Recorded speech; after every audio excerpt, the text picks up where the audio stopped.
होलिया पिया घर चल जाइबू चढ़ी के डोलिया।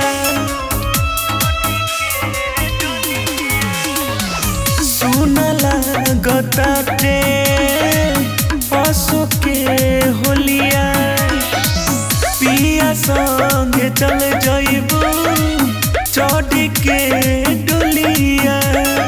हमारा पाँगरी उठा के तू त खुद ही बदल गईलू।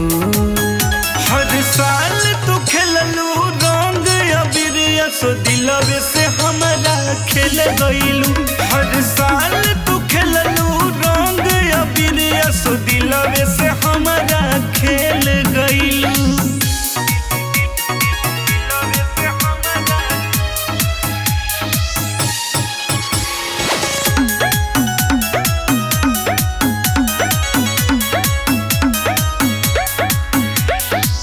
सब खेलत बा रंग हंस हंस के गाँव में खुशी के मेला बा।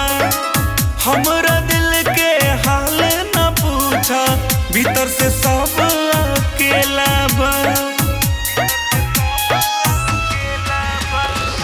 सब खेलत बा रंग हंस हंस के गाँव में खुशी के मेला बा। हमरा दिल के हाल न पूछा भीतर से सब अकेला बा। जितना पास हम आईनी उतने दूर चल गईलू। हर साल तू खेललू रंग अबीर सो दिलवे से हमारा खेल गईलू। हर साल तू खेललू रंग अबीर सो दिलवे से हमारा खेल गईलू।